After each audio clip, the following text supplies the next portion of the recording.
I was about to say, do as we say, not as we do. do.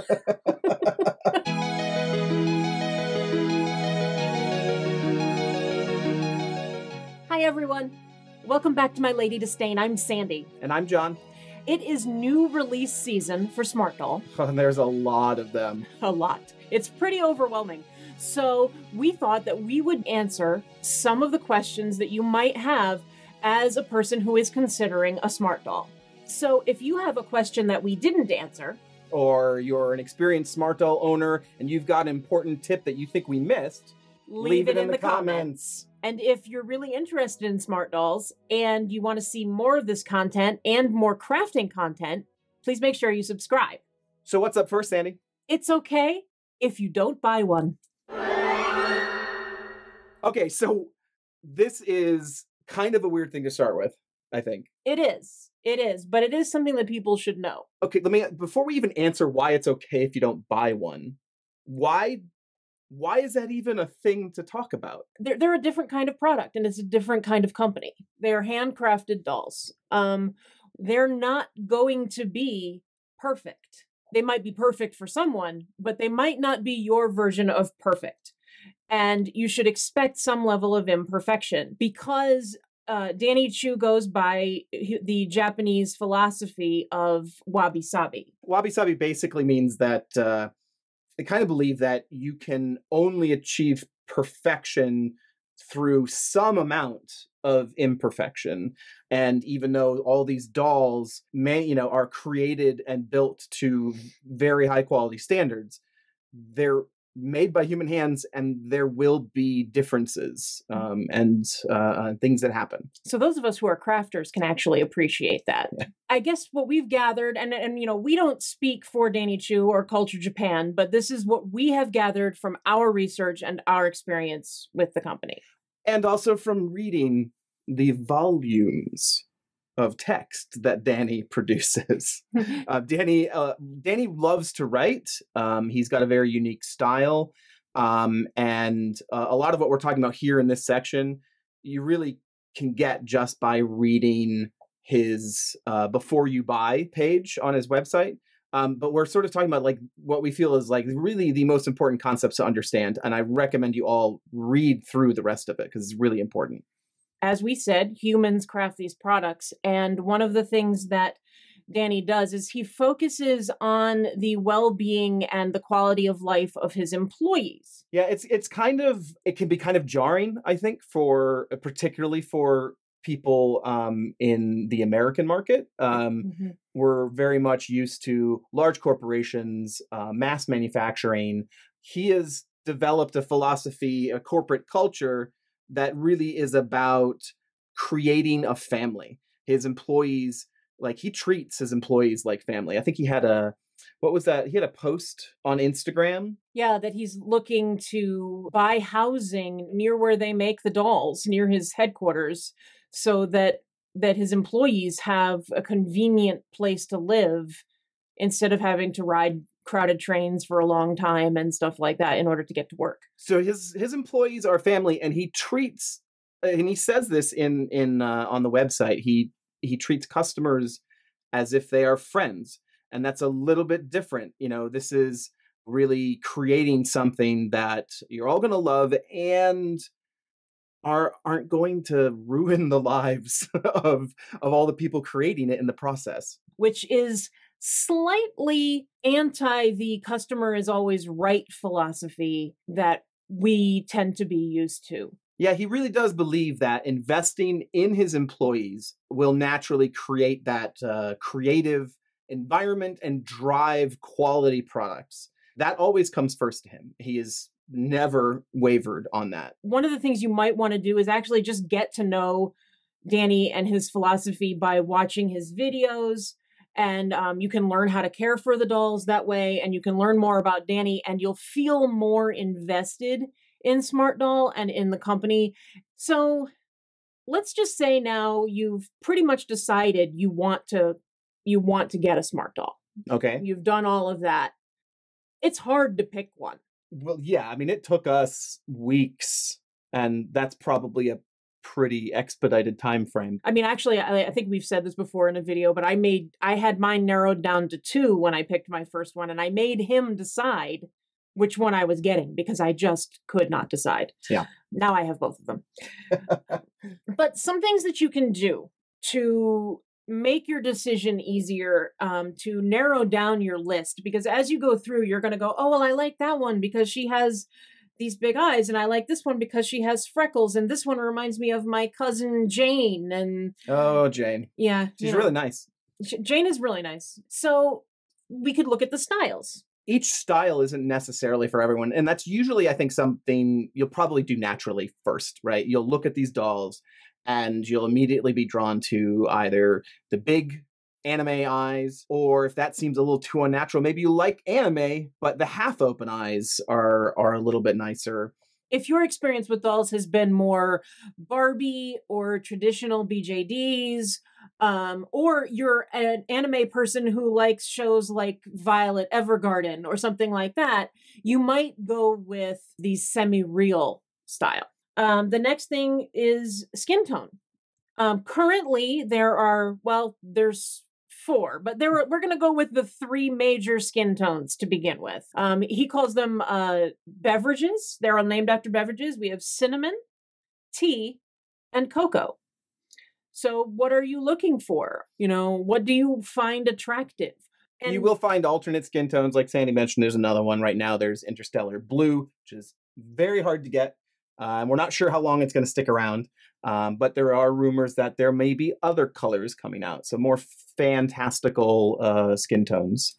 So there's another thing that you can do, which is we've referred to the fact that Danny likes to write. There are storytellers on his site, and he writes stories for each character and tells you either they have a fictional story like such as Mirai or Chitose. These are characters that they have developed, created as that core set, and created, real specific stories. But since then, he's developed almost more esoteric stories. Yeah, I mean, stories that that relate to his life and his experience and might relate to yours as well. For example, I have Moment. And Moment's story is related around the way we handle levels of stress and the fight or flight response, and about teaching yourself to be more in the moment and not ruminate over things. I have anxiety. I do that all the time. So Moment meant something to me for that reason. But you can also build your own character. We built a character for our 4th doll, Dauntless, and it was specifically designed for my photography. So we created the character of a supermodel. I actually had a name picked out, and we eventually decided, I think we were talking Genesis, maybe Dauntless. We were looking for a particular type. But the other way you could go is if there's somebody who draws you in a little bit and is visually interesting, you could think about what her story could be to you based off of the qualities that you see. Does she look shy to you? Does she look determined? Even if the doll doesn't have a backstory on like Entropy, doesn't have a backstory. There was something about her face that actually reminded us of me in terms of the way that I will just go into my own little world and live there happily. Yeah, she looked very introspective to us. I started to imagine even that she might be a time traveler or something, that she went to the past. Outlander-ish, something like that. Like John, you might choose to make a character that is a model or an elf or a sorceress. Or maybe you want to make your mini you. Well, yeah, there's always that. Which we kind of what Entropy was to some extent. Sort of, yeah. But she doesn't look like me at all, but... Right. Well, you could find somebody who looks like you, sort of, visually represents maybe what you're about, or who you think tells, the story of your inner self. Just remember that with all the characters you're thinking up and all the dolls you're looking up, there's a lot of them. You're going to want more than one. You're not going to be able to stop at buying just one. So pace yourself, which I say solely for the benefit of my wife. I was about to say, do as we say, not as we do. So something you didn't know, if you've picked your doll, buying your doll is different, but it's not actually hard. There are no pre-orders. If you're somebody who is accustomed to buying BJDs, there are no pre-orders for this. BJDs, you sometimes order a year in advance, at least 6 months in advance, and then you get them in and you have to get their face done and stuff, which is cool.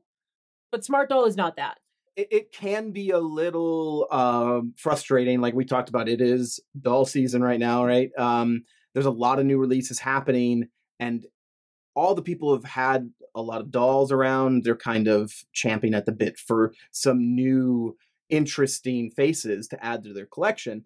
So it may be a bit harder to actually buy one during this time frame. But outside of that, when stock levels have stabilized, you've got pretty much year-round access to, all the, the core set of dolls that he's got. And you don't have to worry too much about, jumping in lines, just this 1 month. Well, there are no pre-orders. If you need to wait, you can choose to do a layaway with another company. Right. So if you've picked out your doll and you don't have the funds ready right now, or you don't need it right away and you just want to space it out. Sure. In the US, you can use Fabric Friends and Dolls.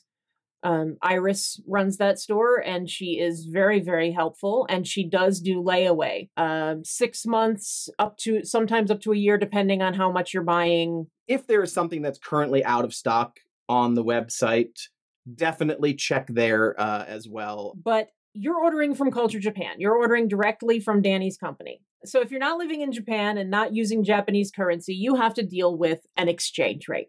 You may be not used to dealing with, foreign exchange rates whatsoever. I've dealt with them somewhat because I've had to travel to Europe, and so it's not too bad. But there's easy ways to understand what it is, because it does fluctuate, right?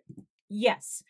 You can actually go to Google and type in, for example, we live in the US, so to use our currency, you can type USD to yen or yen to USD. Either way is going to give you the answer, and it will tell you what the rate is at that particular point in time. You'll also find on the product pages, there's a how much is this in USD or whatever converter.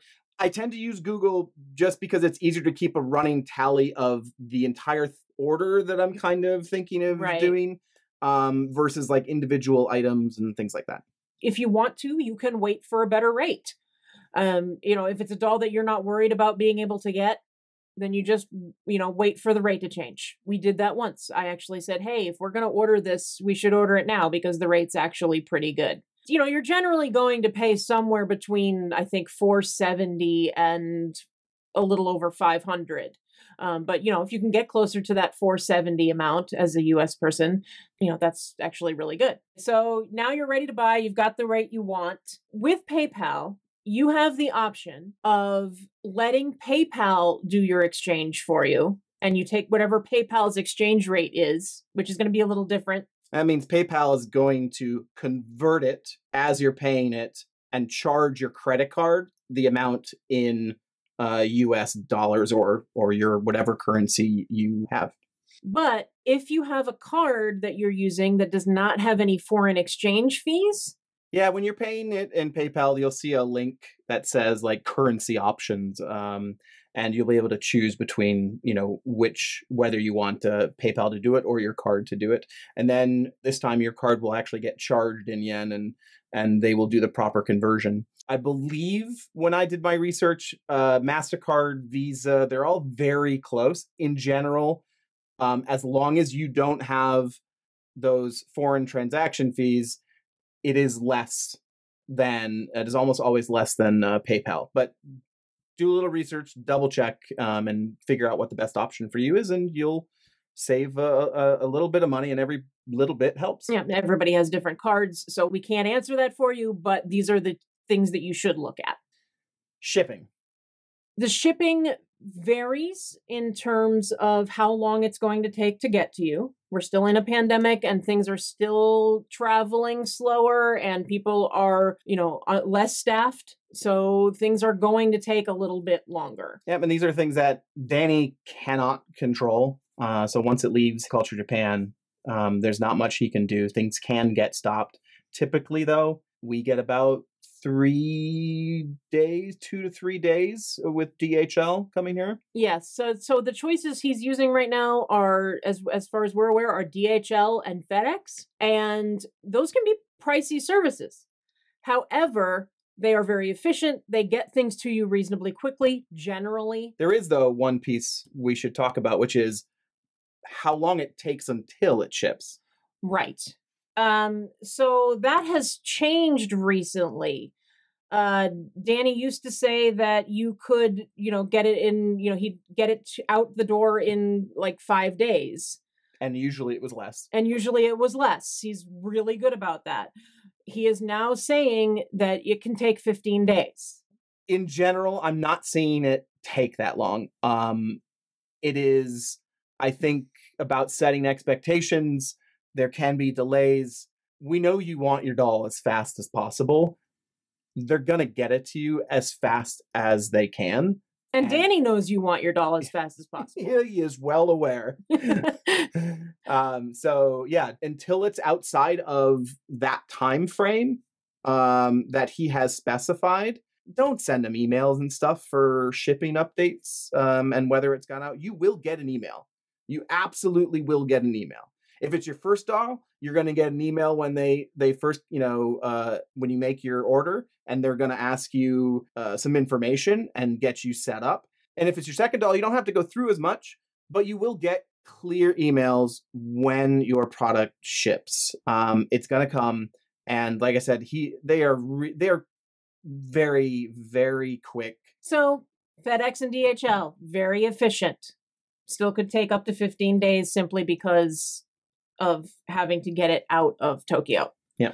But those services for shipping, they cost money. So shipping costs are going to vary, of course, by where you are. But just to give you an example, shipping to Pennsylvania in the United States costs 5,200 yen. That is roughly, I think, converting right now, a little bit under $50. It's not cheap, but it's also actually not the real cost of the shipping. Shipping costs have gone up, especially with the pandemic. And Danny has been very clear that he is going to absorb those costs as long as he is able to. But if, like probably everyone else, you see, why would I want to waste $50? How can I get it for free and actually spend that $50 on tangible goods? You might want to try and get free shipping. And for the United States, at least, and I think and numerous other countries, you need to spend 70,000 yen, which is roughly $650 right now. A little lower, yeah. So, and that can be different depending on where you are, but check when you go to checkout. It'll tell you how much shipping is once you've entered your information in. But there are, I think, 2 sort of zones. Like certain countries are a bit more. The 120,000 yen for some areas. Yeah. And there's a list, and it is all readable on the website. Customs. So you have your shipping costs. You've managed to get free shipping because you put a lot of nice things in that cart, like some boots by Jimmy Choo and some jeans. And are you just like, did you memorize the cart you made? Is that what happened? Yeah. God. Probably. So you've gotten that taken care of. You're getting free shipping. Some countries have to deal with customs fees. In the US, we are fortunate that we do not have to deal with any fees for customs. So if you are a US buyer, at least at this point in time, your doll will not require you to pay any additional customs fees. But you should be aware if you're in another country that you might have additional customs fees. Yeah, so do your research online, take a look at the custom fees there, or of course, on any other, comment on any Facebook groups or something like that. I'm sure there's a lot of people that may know for your area. Yeah, and that actually brings us to our last point, which was join the community. This is honestly, we did a lot of setup and a lot of why you shouldn't buy this. But to me, this is the most important part. Yeah, the SmartDoll community is fantastic. I mean, the doll community in general is pretty great, but the SmartDoll community, I mean, we have been taken in with open arms, and you would be too. It's been a really, really great experience, and we've met some really interesting people online. So definitely join the community. Look around on YouTube, which you're already doing if you're here. Go on Instagram. Add Danny on Instagram so that you can keep up with what he's doing. But there are so many, many people to follow who are creating excellent content and providing really good information. And then there's some really great Facebook groups to get part of. Like we're in the SmartDoll Appreciation Society. Yep, there's SmartDoll Lovers United. SmartDoll Friends. There's several groups. I mean, there's even some buying and selling groups on there as well for people to post stuff in. So if you're looking for maybe a doll that's discontinued or something like that, you might be able to find them through those groups. So I think that pretty much covers everything we wanted to talk about, didn't it? I believe so. So except what's in your cart? What's in my cart? Yeah, what's in your cart? Get it? Get what? Show me. What? Well, we're gonna open your cart and we're gonna delete everything in your cart. Why? Because it's in your cart. Yes, exactly. I've already got a cart. Thank you for listening, and we hope you enjoyed this and that it was a good experience for you. And if you have already subscribed, great. Click the bell for notifications and you'll know when we post more videos. Yeah, definitely like this video. And if you're interested in photography, doll photography specifically, you can check out my Instagram at SmartDollFolio. And you can follow all of my miscellaneous goings-on, including sewing, etc., at My Lady Duquesne. Duquesne? Duquesne? Duquesne? Lady Duquesne! You can follow me at My Lady Disdain with underscores. So, thanks for listening. And we'll see you again soon. Bye, everybody. Bye.